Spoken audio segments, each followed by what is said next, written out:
The lighthouse keeper smiles and offers coffee, his hand steady as he pours, and Sergeant Daniel Hayes notices the man's boots are too clean for someone who climbs rocks every day. Hayes nods, accepts the cup, and watches the keeper's eyes flicker toward the window 3 times in 2 minutes. The sergeant doesn't drink. Instead, he sets the cup down slowly and asks about the light patterns, and the keeper's smile falters for just a fraction of a second. That hesitation costs the man everything, because Hayes has already seen the signal chart hidden under the logbook, and he knows that by morning, this traitor will answer for every American position he's given away. Sometimes the enemy doesn't come from across the ocean. Sometimes he's been here all along, wearing the same face you'd trust to guide ships home. Before we continue, please subscribe to the channel and let us know where you're listening from in the comments. The coast of Maine in November 1943 smells like salt and dying leaves.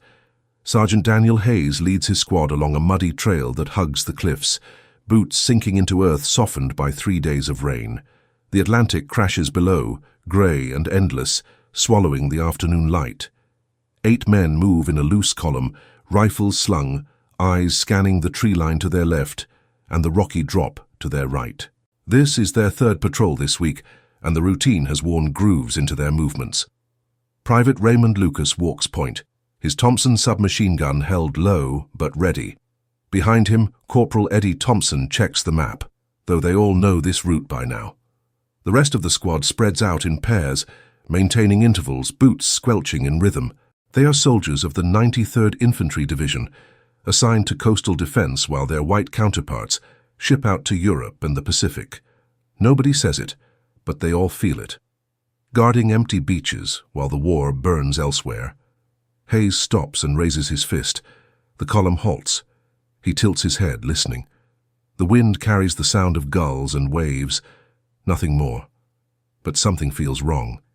He's learned to trust that feeling, the way the air changes before trouble arrives. He signals Lucas forward, and the private moves carefully.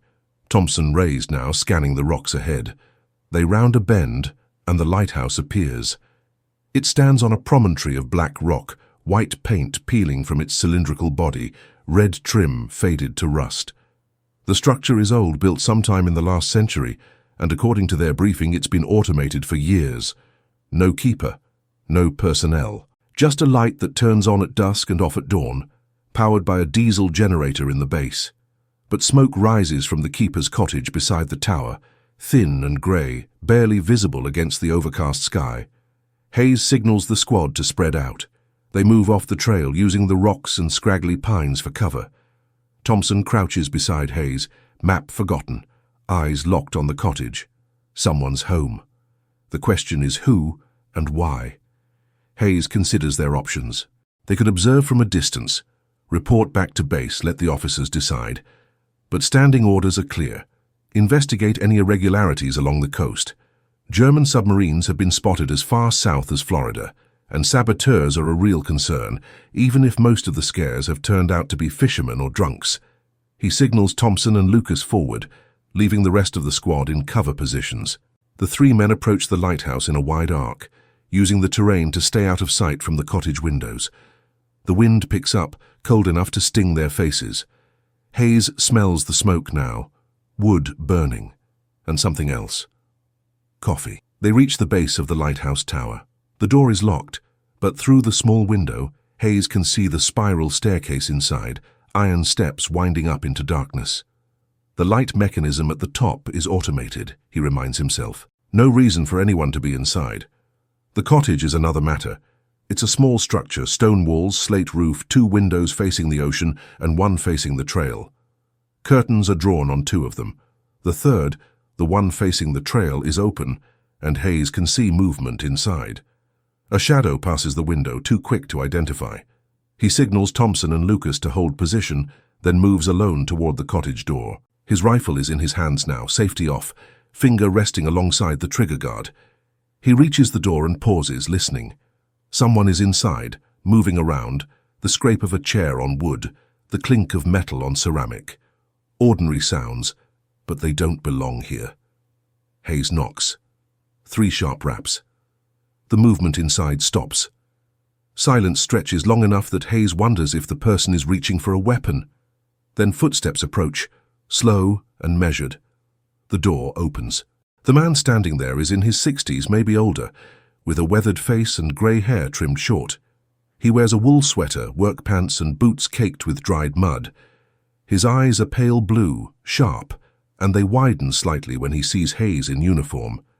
"Evening, soldier," the man says. His voice is calm, accent local, down East Maine. "Wasn't expecting company." Hayes doesn't lower his rifle, but he doesn't aim it either. "Sergeant Daniel Hayes, 93rd Infantry. This lighthouse is supposed to be unmanned." The man nods slowly. "Used to be my post," he says. "Retired 2 years back, but I still come by to check on things. Generator needs maintenance, and the automated system fails more often than the Navy admits. Name's Richard Aldrich." He offers his hand. Hayes ignores it. "You alone here?" Aldrich drops his hand, unbothered. "Just me. Like I said, checking the equipment." He steps back from the door, gesturing inside. "You're welcome to look around if you want. Nothing to hide." Hayes signals Thompson and Lucas forward, then steps inside. The cottage interior is sparse but clean. A wood stove in the corner, a table with 2 chairs, a cot against the wall. A shelf holds books, a few cans of food, a kerosene lamp. On the table sits a mug of coffee, still steaming, and beside it a logbook. Hayes walks to the table, keeping Aldrich in his peripheral vision. The logbook is open, pages filled with neat handwriting. Dates, times, notes about the light mechanism and generator status. All perfectly ordinary, but underneath the logbook, just visible at the edge, is another piece of paper. Hayes shifts the logbook slightly, revealing a chart, numbers and symbols arranged in columns. It looks like a code or a schedule. "What's this?" Hayes asks, his voice flat. Aldrich glances at the chart, and for the first time, his expression changes. "Just maintenance notes," he says. "Different format. Easier for me to track patterns." Hayes doesn't believe him. The numbers don't match anything in the logbook, and the symbols look like military notation, the kind used for coordinates or timing. Thompson appears in the doorway, Lucas behind him. The sergeant nods toward Aldrich. "Keep an eye on him." Thompson steps inside, Thompson raised, and Aldrich's calm demeanor cracks slightly. His eyes flicker toward the window, then back to Hayes. "Now wait a minute, soldier.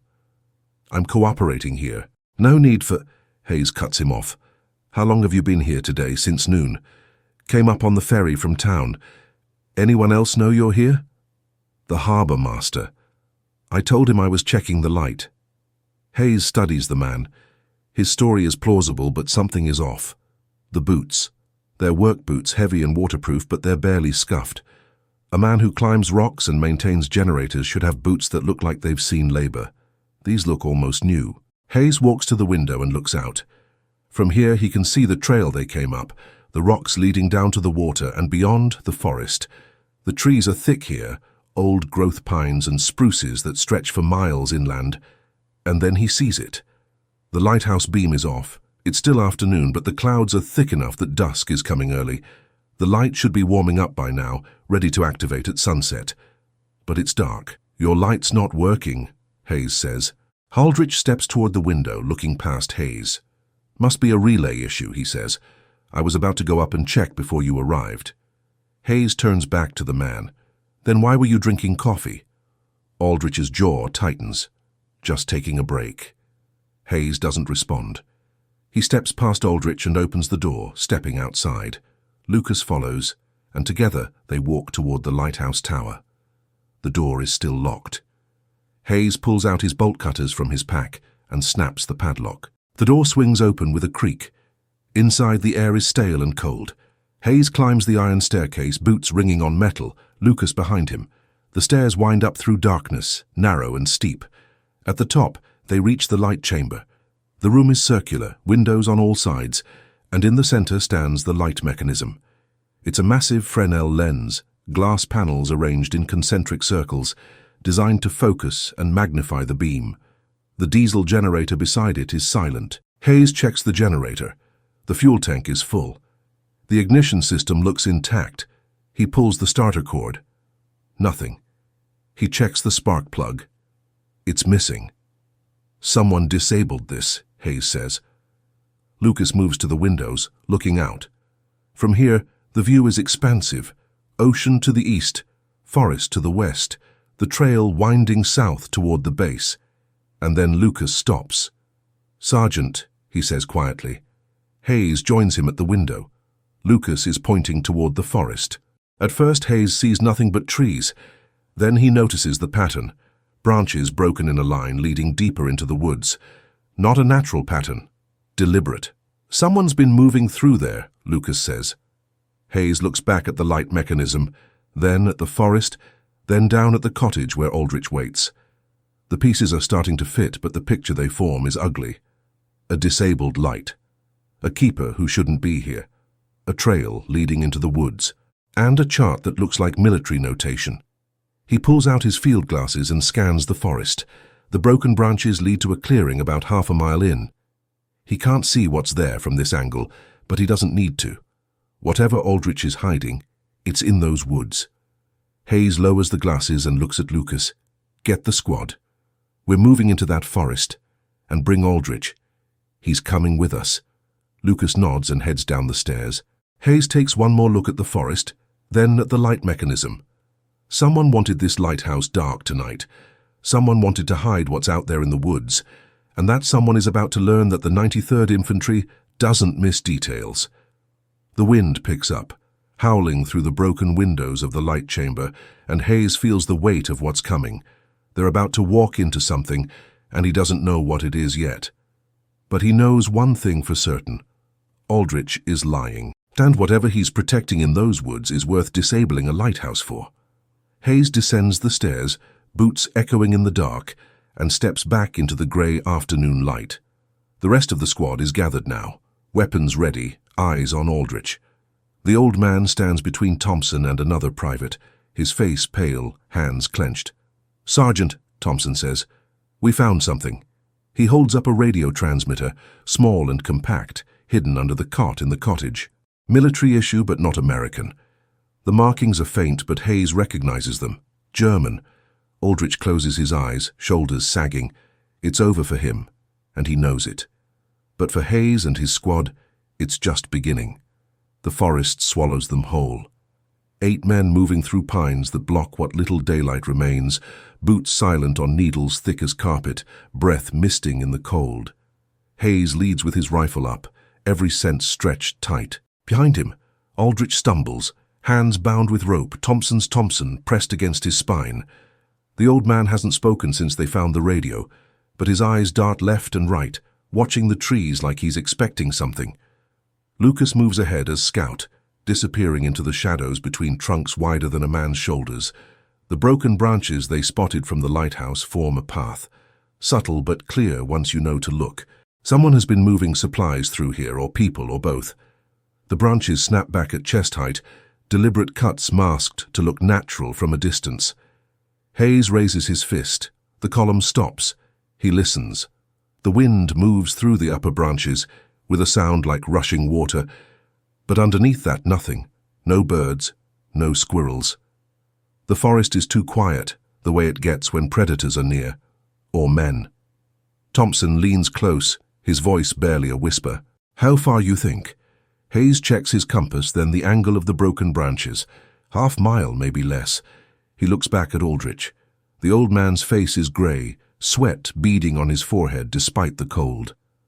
"You want to tell me what's out there?" Aldrich's lips press into a thin line. He shakes his head. Hayes steps close enough to see the fear in the man's eyes. "You're already done. Whatever they promised you, it's gone. But you can still keep American soldiers from dying today. That worth anything to you?" For a moment, something flickers across Aldrich's face. Doubt, maybe, or regret. Then it's gone, replaced by stubborn silence. Hayes steps back and signals the squad forward. They'll find out the hard way. The trees thin slightly as they move deeper, and the ground begins to slope downward into a shallow ravine. Lucas appears ahead, crouched behind a fallen log, one hand raised. Hayes moves up beside him and follows his gaze. Below them, nestled in the ravine bottom, is a camp. 4 tents, military green, arranged in a square around a central fire pit. No fire burning now, but the stones are blackened from recent use. Beside the tents, crates are stacked under canvas tarps, weapons, ammunition, supplies. Enough for a platoon, maybe more. But it's the men that make Hayes's blood run cold. 12 of them, maybe 15, moving between the tents with military precision. They wear civilian clothes, hunting jackets and work pants, but they move like soldiers. And their rifles aren't hunting weapons. They're carabiners, German bolt-action rifles, and the men carry them like they know how to use them. Hayes pulls back behind the log, his mind racing. Enemy infiltrators this far inland, this well supplied. This isn't a reconnaissance mission. This is a staging ground for an attack. Thompson crawls up beside him, takes one look at the camp and curses under his breath. We need to get back to base, call this in, get back up.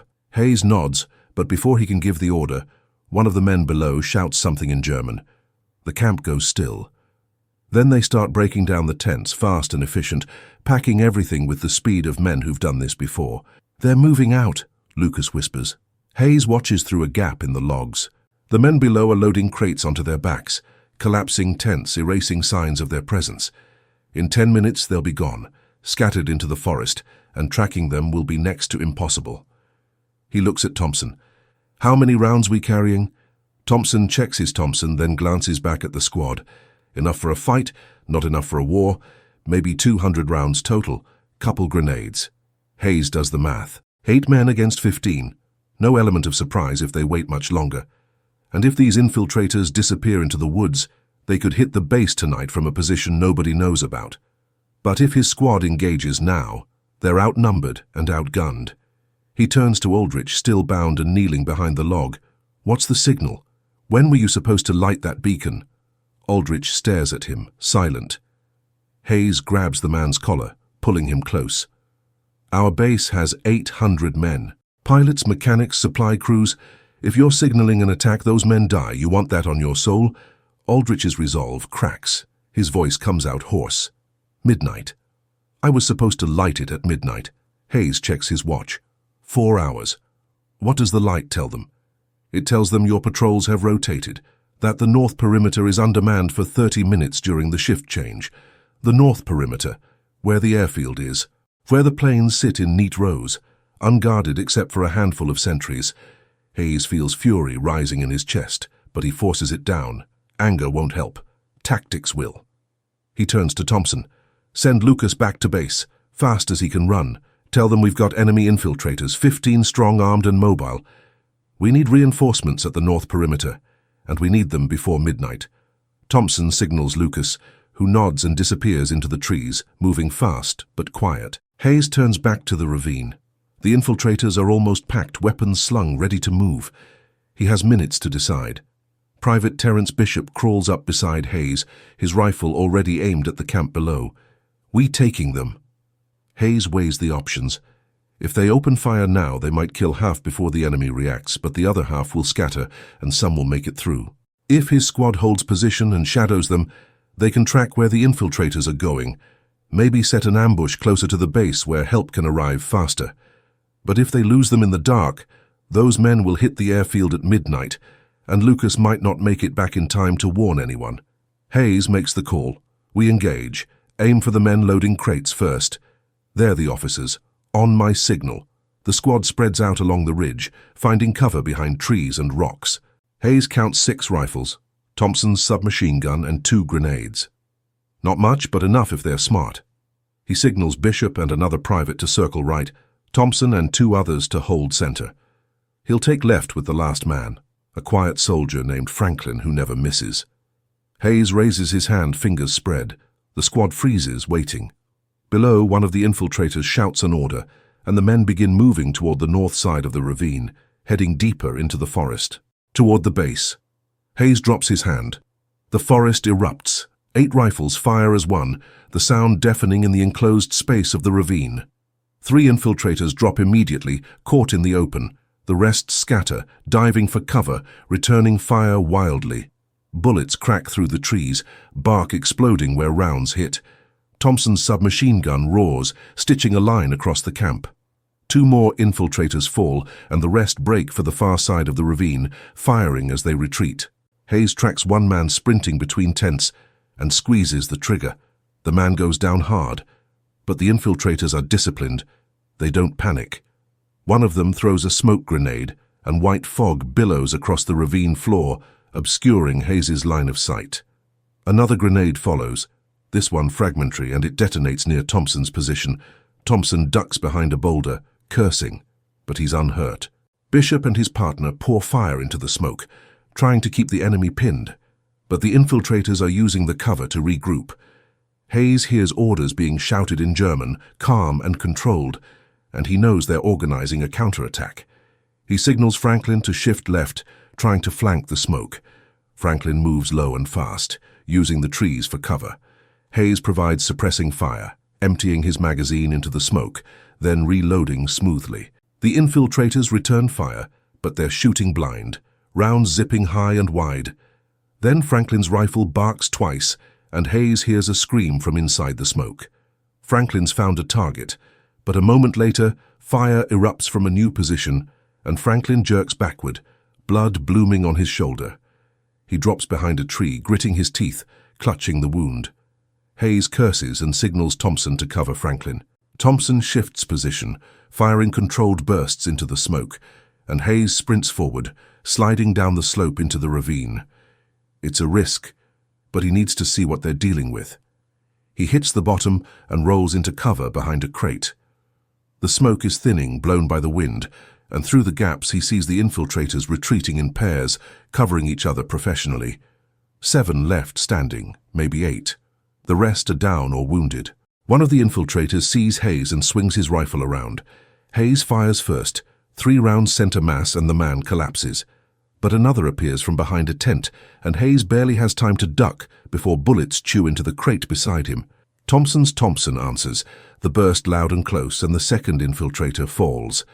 Hayes risks a glance and sees Thompson sliding down the slope, moving to his position. The rest of the squad is following, pressing the attack. The remaining infiltrators break and run, disappearing into the trees on the far side of the ravine. Hayes wants to pursue, but Franklin is hit, and they don't know how many more might be waiting in ambush. He signals the squad to hold position. The silence that follows is broken only by heavy breathing and the ringing in Hayes's ears. He stands slowly, rifle up, scanning the ravine. Bodies lie scattered among the tents and crates. He counts 9 down. That means 6 escaped, maybe 7. Thompson reaches his side, breathing hard. We got most of them. Hayes nods, but his jaw is tight. Most isn't all. He turns and climbs back up the slope to where Aldrich is still bound, eyes wide with shock. Hayes grabs the man by his collar and lifts him to his feet. How many more are there? How many groups like this? Aldrich's voice shakes. I don't know, I swear. They only told me about this one. Hayes doesn't believe him, but there's no time for interrogation. He turns to Bishop. Check the wounded. See if any of them can talk. Bishop moves among the bodies, rifle ready. Most are dead, but one is still breathing. A young man with blonde hair and a sucking chest wound. Bishop kneels beside him, but the man's eyes are glazed. He won't last long. Thompson appears beside Hayes. Franklin's stable. Bullet went through clean. He can walk. Hayes nods, his mind already moving to the next problem. They've disrupted the attack, killed most of the infiltrators, but 6 escaped, and those 6 know the ambush failed. They'll either scatter and hide, or they'll try to warn whoever else is out there. And Lucas is still running through the forest, alone, trying to reach the base before midnight. Hayes checks his watch. 3.5 hours until the signal was supposed to light. 3.5 hours until someone, somewhere, expects those infiltrators to hit the airfield. He turns to the squad. We move. Now.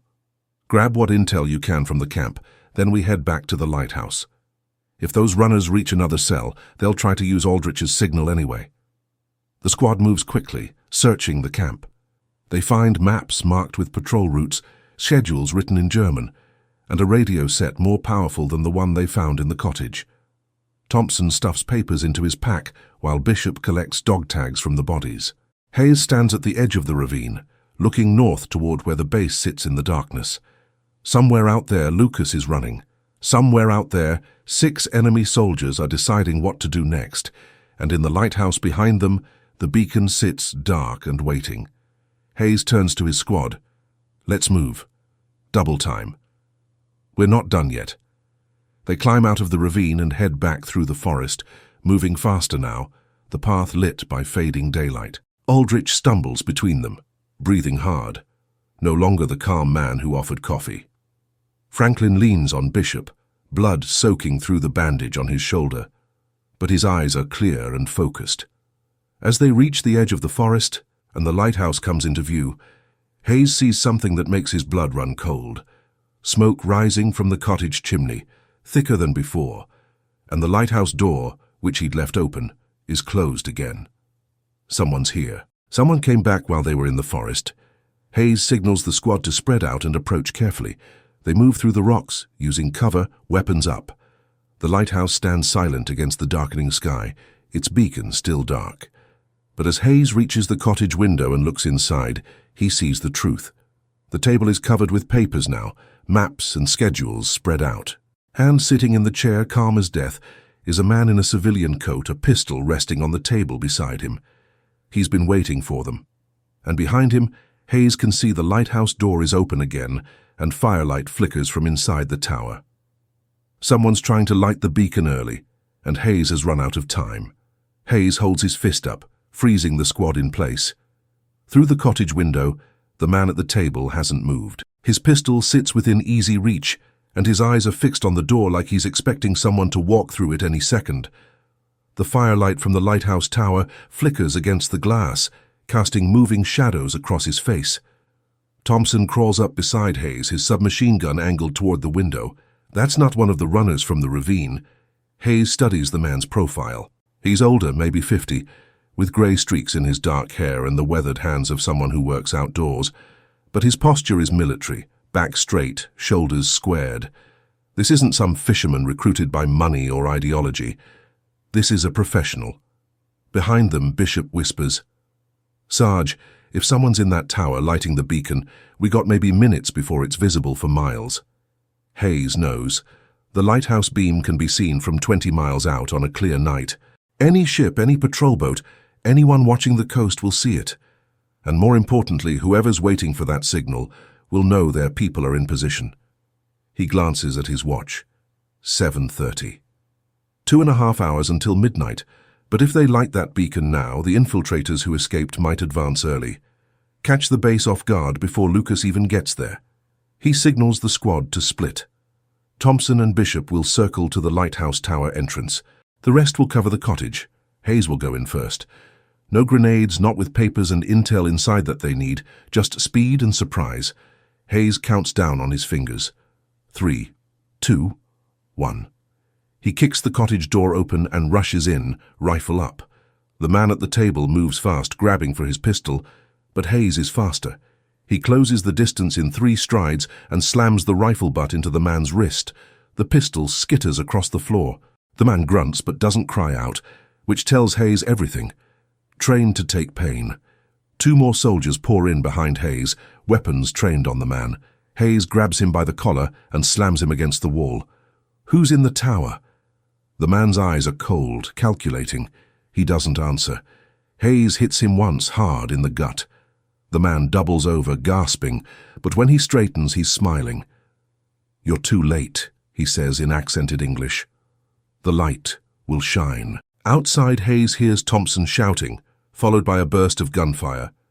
Hayes shoves the man toward one of his soldiers. "Watch him." He bolts for the door. The lighthouse tower is 50 yards away, its door standing open. Thompson and Bishop are crouched behind rocks near the entrance, firing up the stairs. Hayes runs toward them, staying low. When he reaches their position, Thompson points upward. 2 more inside, armed. They're at the top trying to get the generator started. Hayes curses. The generator he'd found with the missing spark plug. Someone brought a replacement. He leans around the doorframe and fires 3 rounds up the stairwell. The bullets ricochet off iron stairs, whining in the enclosed space. Return fire comes immediately, muzzle flashes lighting the spiral darkness above. "We can't rush them," Bishop says. "It's a kill box in there. Single file, no cover." Hayes reloads, his mind working through options.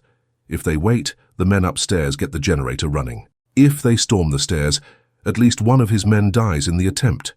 He looks at Thompson. "You still got that grenade?" Thompson pats his belt. One fragmentation. "But Sarge, in that enclosed space, the shrapnel will bounce everywhere, will bring the whole staircase down." Hayes weighs it. The lighthouse is 100 years old, iron and stone. A grenade might collapse part of it, might not, but it'll sure as hell stop anyone from lighting that beacon tonight. He looks at the tower, then at the cottage where maps and intelligence sit waiting. He makes the decision. We collapse it.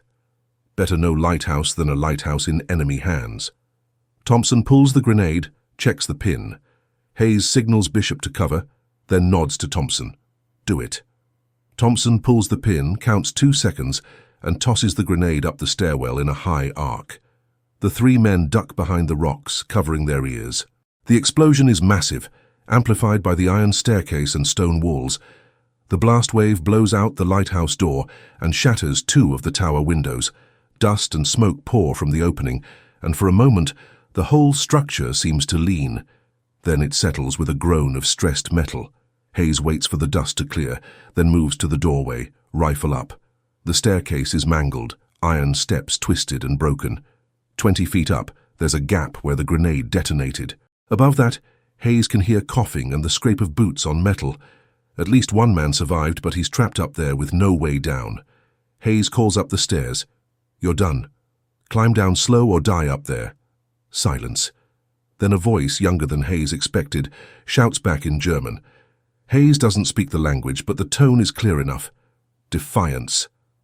Thompson steps beside Hayes. "What now?" Hayes considers. The generator is destroyed. The lens is probably damaged. Even if the man up there has a death wish, he can't complete his mission.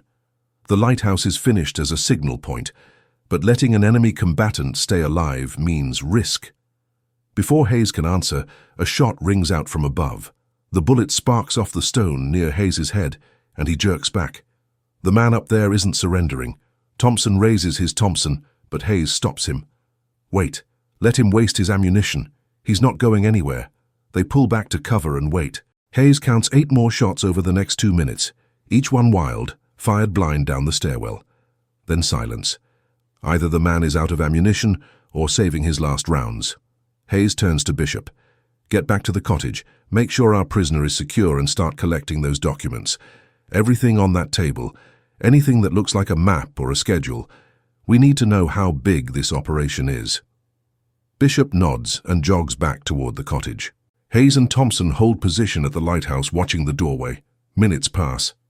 The sun is fully down now, and darkness settles over the coast. Without the lighthouse beam, the night is thick and absolute. Then Hayes hears it. Boots on gravel, coming from the trail. Multiple sets moving fast. He signals Thompson to cover and shifts to a position where he can see the path. 3 figures emerge from the darkness, running hard toward the lighthouse. The runners from the ravine, Hayes thinks, come to complete the mission. But as they get closer, Hayes recognizes the silhouette in front, Lucas. And behind him, 2 more soldiers from the base, rifles in hand. Lucas skids to a stop when he sees Hayes. "Sarge." "I got word through. Captain Reeves is sending a full platoon to the north perimeter. They'll be in position by 2300 hours.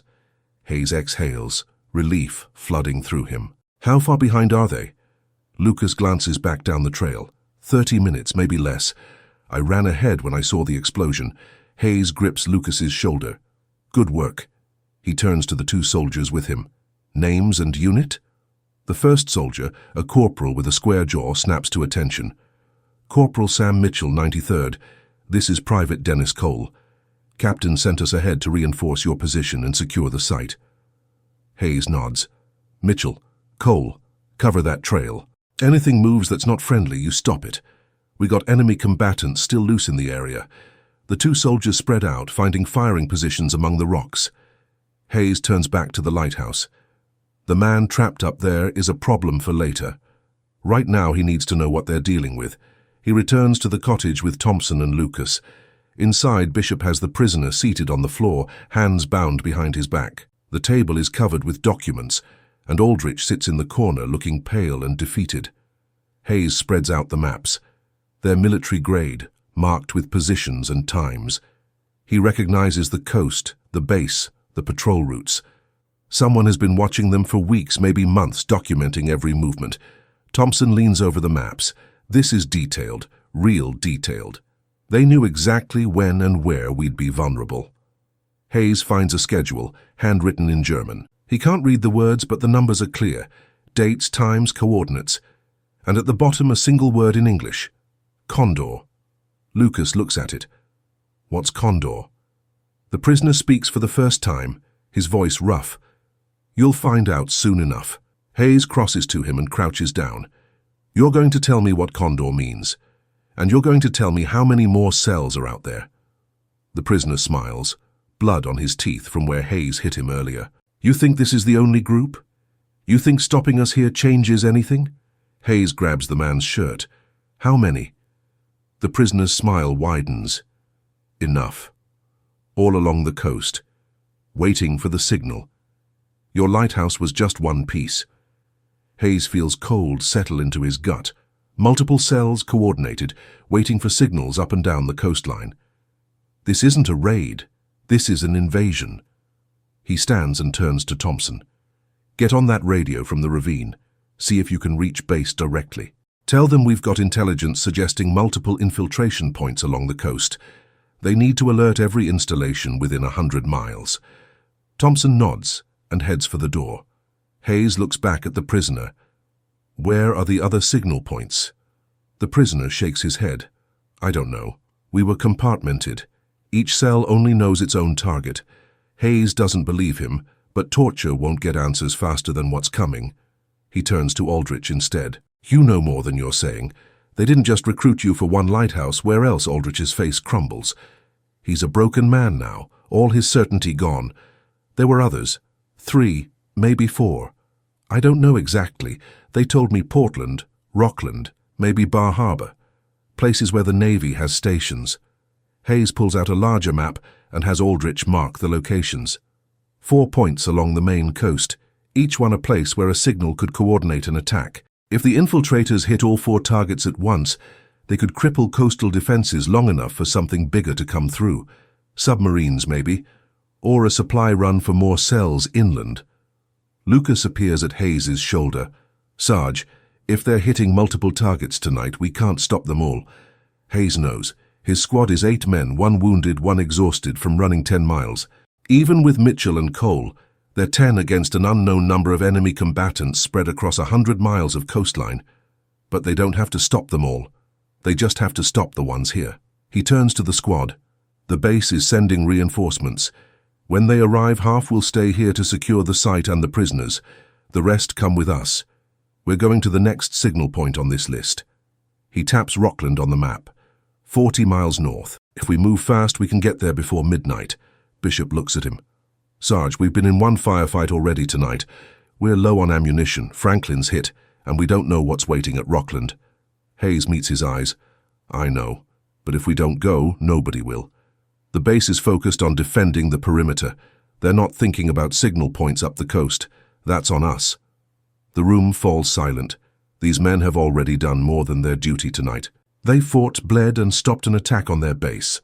No one would blame them for holding position and waiting for orders. But Hayes can see it in their faces. They're not holding position. They're soldiers, and soldiers finish the mission. Thompson returns, slightly out of breath. Radio's busted. Too much damage from the firefight. I can't get a clear signal out. Hayes curses, but adjusts. Then we move without confirmation. Lucas, you're staying here with Mitchell and Cole. When the reinforcements arrive, brief the officer on everything we found. Give him the maps, the documents, and the prisoners. Tell him we've gone north to Rockland. Lucas starts to protest, but Hayes cuts him off. You've run 15 miles today and you're about to collapse. Stay here, that's an order. Lucas's jaw tightens, but he nods. Yes, Sergeant. Hayes turns to the rest of the squad. We move in 10 minutes. Grab ammo from the bodies in the ravine if you need it. Fill canteens. Check your weapons. We're traveling light and fast, the men scatter to prepare. Hayes steps outside and looks north toward Rockland, 40 miles through darkness, through enemy territory, with no idea what they'll find when they get there. Behind him, the ruined lighthouse stands silent. its beacon dark. But somewhere up the coast, another beacon is waiting, and Hayes intends to reach it before it lights. He checks his rifle one more time, then turns to his squad. Let's move out. We've got a long walk ahead of us. They leave the lighthouse behind, moving into the night, the sound of the ocean fading behind them as they head inland. Somewhere in the darkness, the enemy is moving too, and before the night is over, one side will light their signal or die trying. The truck they commandeer is a civilian Ford, rusted and loud, sitting in a farmer's barn 2 miles from the lighthouse. Hayes leaves money on the workbench with a note explaining military necessity. The squad piles into the bed, weapons ready, and Thompson drives north with the headlights off, navigating by moonlight. 40 miles. Hayes checks his watch. 2,200 hours. 2 hours until midnight. Franklin sits with his back against the cab, his wounded shoulder bandaged tight, face pale but determined. The others brace themselves against the sides, rifles pointed outward, watching darkness roll past. The truck slows as they approach Rockland. Thompson kills the engine a mile outside town and lets it coast to a stop behind a grove of trees. The squad dismounts, checking weapons. Hayes gathers them close. The lighthouse is on the south point of the harbor. Same setup as before. We go straight for it and shut it down. Thompson shifts his Thompson. What if there's a whole platoon up there? Then we're in trouble, Hayes says flatly. But if that light goes on at midnight, we've failed. And a lot of people die. They move through the outskirts, staying off main roads, using fishing shacks for cover. The harbor opens up before them, dark water reflecting the moon. And there, on the southern point, rising from black rocks, stands the lighthouse. It's bigger than the last one, older, stonework stained with salt spray. The light chamber at the top is dark, but Hayes sees movement near the base, shadows crossing in front of a dim glow. Someone's there. The squad spreads out, using boats for cover. Hayes signals Bishop and Franklin left, Thompson and another private right. He'll take center with the remaining 2 men. Hayes reaches the rocks and crouches, studying the keeper's cottage. Light leaks around the door edges. Voices carry on the wind. German. At least 3 men, maybe more. He checks his watch. 2,300 hours. 1 hour. Thompson appears to his right, moving low. He holds up 4 fingers, then points toward the woods above the lighthouse. 4 more contacts. Hayes curses silently. 7 men, maybe more. His squad is down to 7 effectives with Franklin wounded. Hayes counts down on his fingers. 3, 2, 1. The squad opens fire. The first volley shatters the cottage windows and punches holes in the door. Inside, men shout in alarm. Return fire comes immediately, muzzle flashes lighting the interior. Hayes and his men rush forward, staying low, firing as they move. The door bursts open and a man stumbles out, rifle in hand. Bishop drops him with 2 shots. Another appears in the window and fires wildly. Franklin, one-armed but steady, puts a round through the window frame and the man disappears. The contacts in the woods respond. Rifle fire cracks from the tree line, bullets kicking up stone splinters around Hayes's position. He dives behind a low wall and returns fire, suppressing them long enough for Thompson to reach the lighthouse door. Thompson sprints across open ground, his Thompson chattering, laying down covering fire. He reaches the lighthouse and slams his shoulder into the door. It holds. He fires a burst into the lock and tries again. This time it gives, and he disappears inside. Hayes hears boots on the spiral staircase echoing in the stone chamber. Someone's already up there, trying to light the beacon. Thompson's footsteps chase after them, heavy and fast. At the cottage, 2 more infiltrators emerge, firing as they retreat toward the woods. Bishop and Franklin engage them, and one goes down. The other makes it to the tree line and disappears. Hayes shifts his aim to the woods, firing at muzzle flashes. His rifle runs dry and he drops behind cover to reload. Beside him, one of his privates grunts and falls, clutching his leg. Hayes drags him behind the wall, checks the wound. Through and through, messy but not arterial. Inside the lighthouse, Hayes hears shouting, then a burst of automatic fire. Thompson's voice hoarse and urgent. Then an explosion, smaller than a grenade. The whole lighthouse shudders. Hayes signals Bishop to hold position and runs for the lighthouse, keeping low, firing toward the woods. He reaches the door and plunges into darkness. The spiral staircase is lit by flickering firelight from above. Hayes climbs fast, rifle up, boots ringing on iron. Halfway up, he finds Thompson sitting on the steps back against the wall, breathing hard. "Generators destroyed," Thompson says, his voice rough. Blood stains his uniform. "But they got the lens turning before I stopped them. Manual crank. Old backup system." Hayes looks up. Through the gaps in the staircase, he sees the light chamber. The Fresnel lens is rotating slowly, catching the firelight and magnifying it. Not the full-powered beam, but visible. Anyone watching from the right position will see it. He takes the stairs 3 at a time, emerging into the light chamber. One man lies dead near the lens mechanism, blood pooling on the floor. Another is slumped in the corner, wounded. And at the center, the lens turns, driven by a hand crank and weights, ancient but functional. Hayes moves to the mechanism and tries to stop it. The gears are locked, the crank handle spinning freely. He looks for a break, a release. Nothing. The lens keeps turning, the firelight keeps flashing. He makes a decision. He raises his rifle and fires into the lens. The glass shatters, shards exploding outward. He fires again and again, methodically destroying the concentric circles of precision ground glass. The lens mechanism groans and the rotation slows, then stops, jammed with broken glass and bent metal. The light dies. The chamber falls into darkness, lit only by the fire burning in a metal pan. Hayes kicks the pan over, spilling burning oil across the floor.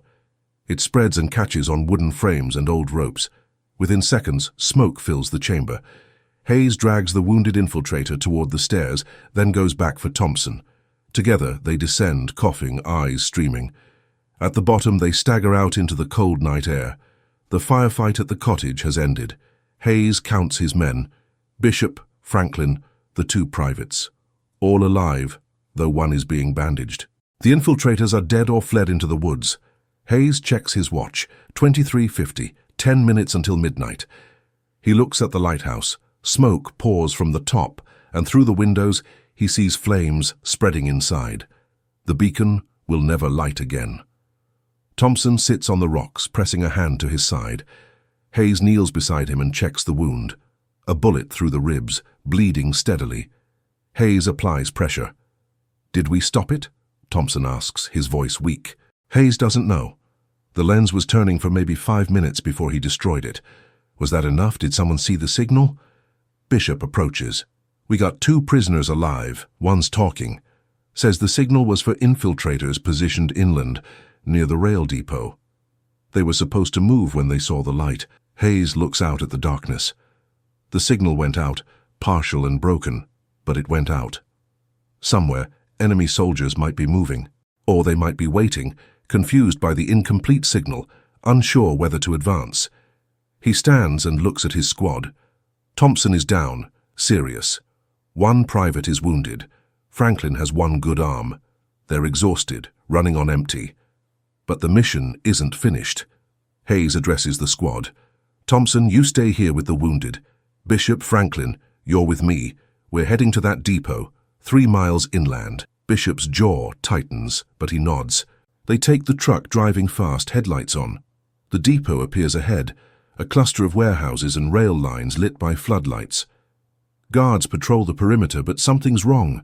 2 guards lie on the ground, not moving. Hayes stops the truck 100 yards out. They approach on foot. As they get closer, Hayes sees the explosives. Charges on rail switches, on warehouse doors, on fuel tanks. Enough to turn the whole depot into an inferno. Near the main warehouse, 4 men work quickly, setting timers. They're almost finished. Hayes raises his rifle and fires. The first man drops. The others scatter, drawing weapons, returning fire. Bishop and Franklin spread out, engaging from different angles. The firefight is short and brutal. 2 more infiltrators go down. The 4th runs toward the explosives, reaching for a detonator. Franklin steadies his rifle on a crate and fires. The shot is perfect. The infiltrator falls, the detonator clattering away. Hayes runs forward and reaches the explosives. He starts ripping wires, disarming what he can, working fast. Bishop joins him, and together they disconnect charges, pull detonators, throw them clear. When they're done, Hayes sits back, breathing hard. The depot is secure, the explosives are neutralized, and the sun is beginning to rise, painting the sky pale grey. 3 days later, Hayes stands in front of Captain Reeves's desk at the base. The captain looks tired. On his desk are the maps and documents Hayes recovered from the Lighthouse. Your actions prevented a coordinated attack on 4 coastal installations, Reeves says. Early estimates suggest you saved hundreds of lives. Your squad will receive commendations. Hayes nods. Thompson is in the hospital recovering. Franklin's arm is in a sling. The private who took a bullet is on crutches. Those are the costs you can see. The ones you can't see are heavier. Dismissed, Reeves says. At the door, the captain calls his name, Hayes. He turns back. You and your men did good work, Sergeant. The kind that matters. Don't forget that. Hayes nods once and steps outside. The base is busy with morning routines, men moving between buildings, trucks rumbling past. Normal life, protected by actions most will never know about. He walks to the barracks where his squad is resting. They're playing cards, voices low, tired but alive. When Hayes enters, they look up. Understanding passes between them. They know what they accomplished. They know what it cost. Hayes sits down and someone deals him in. Outside, the war continues, vast and terrible. But here, in this moment, 7 men who stopped an invasion share quiet companionship. The lighthouse on the cliff is a burned shell now, its beacon dark forever. But the light it was meant to send, the signal that would have guided death to American shores, never reached its destination. Sometimes the greatest victories are the disasters that never happen. And sometimes those victories are won by men whose names history will forget, but whose actions echo far beyond silence. Hayes looks at his cards and allows himself a small smile. They did good work, and tomorrow they'll do it again. That's what soldiers do. They stand watch. They hold the line. They keep the lights dark when darkness is what's needed. And that, in the end, is enough. 3 days later, Hayes stands in front of Captain Reeves's desk at the base. The captain looks tired, like he hasn't slept much either. On his desk are the maps and documents Hayes recovered from the lighthouse. Intelligence officers have been poring over them, tracing connections, identifying other cells. Reeves looks up at Hayes. Your actions prevented a coordinated attack on 4 coastal installations. Early estimates suggest you saved hundreds of lives, maybe more. Hayes doesn't feel like a hero. He feels like a man who did his job. Thompson is in the hospital recovering from surgery.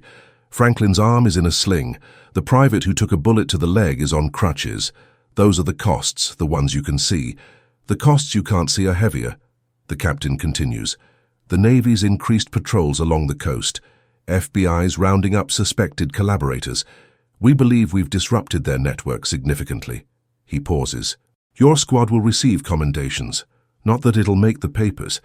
Hayes understands. Black soldiers don't make headlines even when they stop enemy attacks on American soil. That's fine. He didn't do it for recognition. He did it because someone had to. Dismissed, Reeves says. Hayes salutes and turns to leave. At the door, the captain calls his name. Hayes. He turns back. You and your men did good work, Sergeant. The kind of work that matters. Don't forget that. Hayes nods once and steps outside.